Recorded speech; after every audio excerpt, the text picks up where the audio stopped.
Hoje eu tenho o prazer de receber aqui no nosso estúdio o médico especialista, o Dr. Carlos Caldeira, que ele é responsável pelo Centro de Informação e Assistência Toxicológica, o CIATOX. Doutor, muito boa tarde. Seja bem-vindo aqui ao nosso Balanço Geral. O convite foi feito aqui para o senhor porque a gente quer falar sobre essa onda de envenenamentos criminosos. Como o bolo, o senhor deve ter acompanhado, como aquele pedaço de bolo, aquele bolo no pote que matou uma adolescente neste mês. Antes da gente bater um papo com o senhor para mais esclarecimentos, a gente vai relembrar esse caso agora e o senhor vai acompanhar a reportagem comigo. Vamos lá. Foi como se a adolescente tivesse pressentido que o pior estava para acontecer. Eu tô com medo, gente. Se eu morrer envenenada, vocês já sabem. Ana Luísa Neves de Oliveira, de 17 anos, mandou áudios para uma amiga depois de ganhar um bolo de pote e um bilhete. Um mimo para a garota mais linda que eu já vi. Ela comeu o doce enviado por uma pessoa secreta com desconfiança. Gente, o que não mata engorda. E se eu morrer, morreu. 4 dias depois, a imagem da dor. O pai de Ana Luísa sendo consolado no velório da filha. Uma despedida inesperada, cedo demais, causada por uma morte cercada de mistérios. Uma semana após os familiares comemorarem 17 anos de Ana Luísa, agora a família se despede da adolescente aqui em Itapecerica da Serra, na região metropolitana de São Paulo. Em cortejo, o caixão é trazido aqui para o local onde a jovem será enterrada.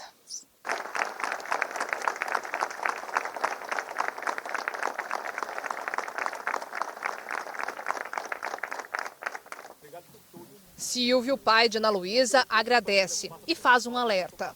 Se chegar alguma coisa nas suas casas, não pegue, não pegue. Só se for bem no conhecimento, mandar mais não pegue. Ana Luísa era uma jovem cheia de sonhos. Estava estudando, estava trabalhando também. Estava toda animada com o serviço novo dela agora. E teve a vida interrompida depois de aceitar um presente misterioso na própria casa. Seria uma verdadeira declaração de amor de um admirador secreto? Falou que tinha uma encomenda de surpresa pra Ana Luísa. De acordo com o boletim de ocorrência, um motoboy entregou o bolo de leite em pó com morango na casa de Ana Luísa, no último sábado por volta das 5 horas da tarde. Quem recebeu o bolo de pote foi Sofia, a irmã da jovem. 1 hora depois, Ana Luísa chegou em casa e comeu o bolo de pote. 48 minutos depois, ela começou a se sentir mal e mandou uma mensagem para um amigo dizendo que não estava bem. Silvio, o pai da jovem, disse que levou Ana Luísa até o hospital em Itapecerica da Serra. Ele contou que ela foi medicada e liberada para casa com remédios para tratar uma intoxicação alimentar. Só que no dia seguinte, Ana Luísa passou mal de novo. Deu medicamento na veia, passou Dramin, alguns remédios para me comprar para ela, soro eu comprei. No outro dia ela continuou vomitando, muito vômito e tal. Aí eu peguei e falei, mais tarde para levar você no médico de novo. Quando foi mais tarde ela desmaiou, eu levei ela no pronto-socorro aqui em cima, ela já chegou lá desmaiada e não voltou mais. Os próprios enfermeiros, conforme identificou que ela era vítima de envenenamento, ela deveria ficar no mínimo 48 horas a 72 horas para ver as reações que poderia causar. A PM apreendeu sacolas e o pote onde estava o bolo. Algumas amostras do corpo da vítima também serão analisadas e passarão por análises toxicológicas para poder determinar qual o tipo de veneno, se houve algum envenenamento, e qual o tipo de veneno que foi utilizado para a vítima vir a óbito. A dona da loja que vendeu o doce publicou nas redes sociais um vídeo negando qualquer envolvimento com o crime e disse que uma pessoa desconhecida fez a retirada do bolo na loja. O produto saiu da loja e não se sabe por onde passou. A pessoa recebeu esse produto, não foi pelos nossos motoboys, foi um motoboy de aplicativo. Mas quem seria capaz de tamanha crueldade? Quem teria envenenado a adolescente? Não soubemos se tinha alguma substância no bolo. A gente suspeita. A Polícia Civil chegou até o motoboy que fez a entrega. Ele passou o endereço de onde pegou o doce. A polícia esteve nesta casa e encontrou a jovem, 17 anos, que confessou o crime. Ela mora com os pais e 2 irmãs. Disse que comprou o bolo e que fez um brigadeiro caseiro para colocar em cima do doce e que assim conseguiria disfarçar o pó de arsênico que colocou dentro do pote. Na sequência, chamou um motoboy por aplicativo que fez a entrega até a casa de Ana Luísa. A adolescente não foi a única vítima. A polícia disse que outra jovem de Itapecerica da Serra também recebeu um bolo contaminado com arsênio e que ela chegou a ficar internada, mas sobreviveu. Parece que foi uma amiga da escola dela. Ela já se confessou, está lá na delegacia agora. Em um áudio enviado a Ana Luísa, uma amiga relata a história de um cachorro também envenenado na mesma região de Itapecerica da Serra recentemente. Diz que ela colocou na boca, mas comeu um pouco, sabe? Sentiu vontade de comer o restante, como ela estava sozinha em casa.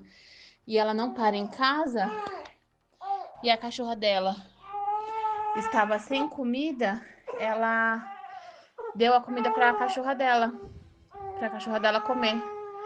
Diz que a cachorra dela morreu envenenada. O delegado que investiga o caso contou que a adolescente agiu sozinha e disse que o crime foi motivado por ciúme.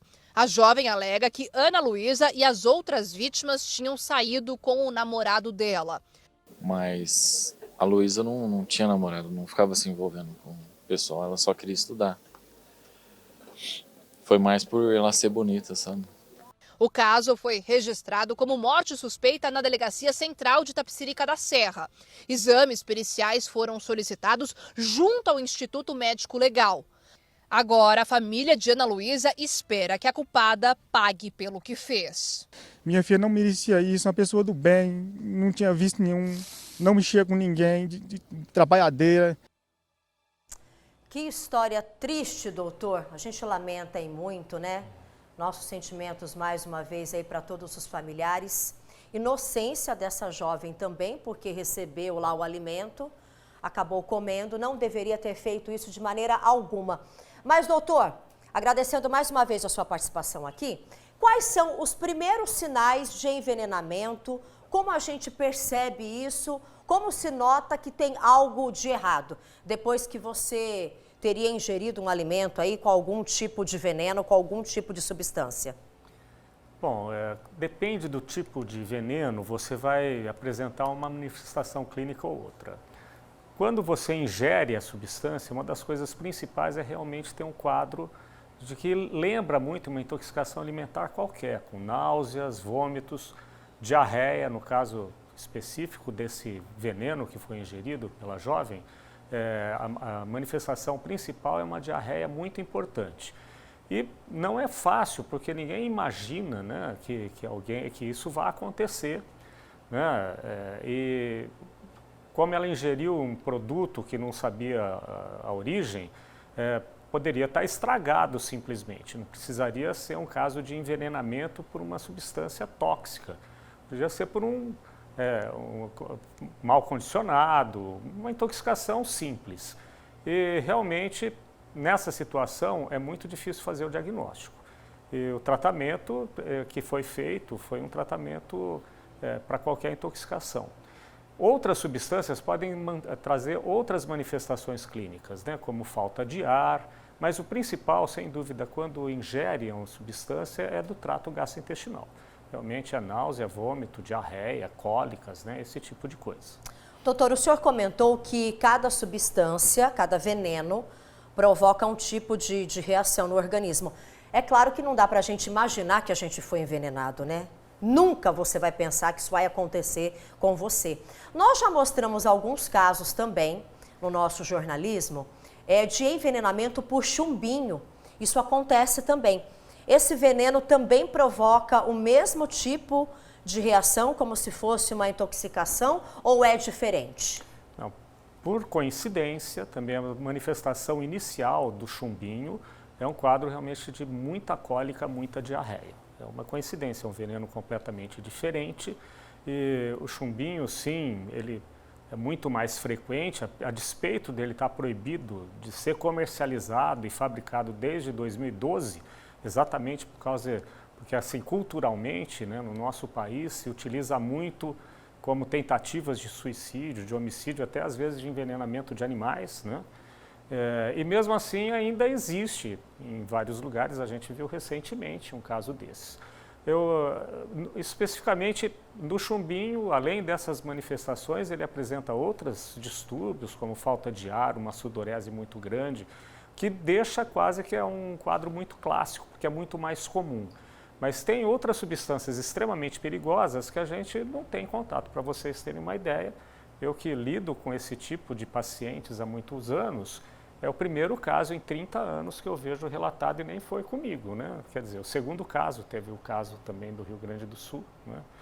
Então, o que se tem que ter mesmo é cuidado com o que a gente tem em casa, principalmente, porque essa foi uma tentativa de homicídio, é difícil de você evitar. O que se poderia evitar mesmo é o que se fez com o chumbinho, a proibição de fabricação, de comercialização, quer dizer, dificultar ao máximo que as pessoas tenham acesso a produtos perigosos, né?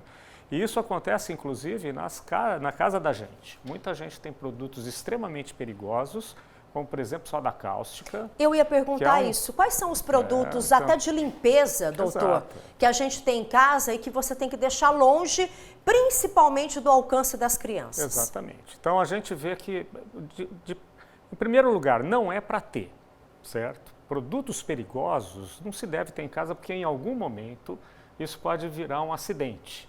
É como ter uma arma carregada em casa, né? Então, mesmo que você guarde em algum lugar, eventualmente você vai tirar, vai usar para alguma coisa. Então, a principal coisa é essa. Outros produtos que a gente tem em casa, a grande maioria não tem grandes riscos, porque pela própria legislação se permite que a gente só tenha produtos que não causem malefício em situações de acidente, né? Então, principalmente na questão de criança, qualquer produto que a gente tenha, porque mesmo que não sejam muito perigosos, todos os produtos, gente, que a gente tem em casa, pode se transformar num produto tóxico e levar a problemas sérios. Um exemplo, uma água sanitária, Exatamente. Um desinfetante, ingerido por uma criança. É muito comum você ter água sanitária, todo mundo tem, né, que chama hipoclorito. A gente utiliza exatamente para verduras e outras coisas, para limpeza. E é muito comum também você guardar num lugar de fácil acesso, e é frequente a intoxicação de crianças que acabam ingerindo esse tipo de produto. E dá muita dor de estômago, náusea, vômito, pode estar até sangramento, dependendo da concentração da substância. Uma outra situação que acontece com frequência são as pessoas que acabam manipulando esses produtos e misturando esses produtos, né? De vez em quando, isso é uma dica, você nunca deve misturar produtos de limpeza com desinfetante, achando que vai ter um efeito maior, porque às vezes ele produz uma reação química que leva à formação de gás que pode ocasionar lesão grave. Está criando uma bomba ali, Exato. doutor. E isso a gente vê, não é infrequente, né? Principalmente a mistura de água sanitária com algum produto que tem amoníaco, forma um gás que pode ser muito perigoso. Então, a gente deve ter cuidado com qualquer produto químico que se tem em casa e tendo os produtos que são liberados pela Anvisa, né, pelo Ministério, que tem que ser guardado, muito bem guardado. E não pode se meter a querer ser químico, né, fazer manipulações em casa que pode dar ruim. É que todo mundo acha que às vezes é um pouco médico, né? É um pouco profissional aí de outras áreas também. Doutor, quais são os primeiros socorros para esses casos de criança, como a gente falou, você que tem criança em casa, redobre a atenção, como o doutor disse, mantenha esses produtos longe do alcance. A gente tem em casa, mas mantenha longe do alcance, também não faça essas misturas mirabolantes aí, porque, na verdade, você pode estar causando algo pior aí para a sua saúde e de quem você ama. Qual que é a orientação, por exemplo, se a gente notou que a criança ingeriu algo que não devia, ou até o pet também, o bichinho de estimação, porque às vezes naquele desespero, quem está em casa, quer dar água para a criança, quer dar algum outro alimento, alguma coisa, antes de procurar o atendimento médico. Qual é a orientação desse primeiro socorro neste momento? Bom, na suspeita de envenenamento, de intoxicação, principalmente se uma criança ingeriu alguma coisa, quando é acidental, geralmente é algo mais leve, né? Mas a gente tem o Centro de Informação de Assistência Toxicológica, que é localizado e mantido pela FUNFARM no hospital de base, e você pode ligar para o hospital de base e pedir para entrar em contato com o centro de intoxicação, que ele serve não só a profissionais de saúde, mas a qualquer pessoa da população. E a gente orienta se há necessidade ou não de procurar o médico. Vamos dizer que não se lembra, não tem, então o ideal é você procurar uma unidade de saúde para ver se aquele produto que foi utilizado leva algum risco, tem que ficar em observação, tem que fazer alguma medida. Em casa, não se deve provocar vômito, não se deve administrar nada. As pessoas têm uma ideia de que o leite, por exemplo, é uma substância que eventualmente, quase que o antídoto universal, isso é uma coisa, né, discutida, mas tem até várias substâncias que na presença de leite aumenta a absorção. O leite tem um componente lipídico, né? Então a sugestão é que não se faça nada. Entre em contato com o Ciatox ou então leve a pessoa, a criança ou quem estiver com suspeita de intoxicação para um atendimento médico. Perfeito, doutor. Já encerrando aqui a nossa entrevista, só para a gente finalizar, tem muitos casos registrados em São José do Rio Preto, na região, já que o senhor faz parte do Ciatox, o senhor lida com esses casos diretamente. Nós temos muitos casos de envenenamento registrados. Isso chama atenção ou não ocorre tanto? Não, é uma coisa muito comum, né? Intoxicação e até acidental, ou por tentativa de suicídio, outras situações, ou por trabalho, são extremamente comuns. E a gente recebe muitos atendimentos, por sorte, né, a grande maioria são acidentes leves, não levam a maiores consequências, né, mas você tem que ter um pouco de conhecimento exatamente para até não fazer coisas que podem prejudicar a pessoa, né. Mas de envenenamentos assim, por substâncias que a gente encontra em casa, é muito mais frequente com criança, que costuma também ser muito mais leve. E não é só com esses produtos, né? A gente chama esses produtos que a gente tem em casa de domes sanitários, é o segundo produto mais importante. O primeiro são os medicamentos, né? A gente costuma ter muitos medicamentos em casa e as crianças, principalmente crianças muito pequenas, abaixo de 5 anos, essas a gente tem que ter uma vigilância muito maior, porque quase elas não têm muita noção do que fazer exatamente com isso e quase tudo que elas pegam eles acabam colocando na boca, né? Então isso precisa ter, quem tem criança pequena precisa ter uma atenção redobrada e nas férias mais ainda. Até porque está chegando agora o mês de julho, fica aqui a orientação do doutor também para todos os pais que estão aqui nos acompanhando.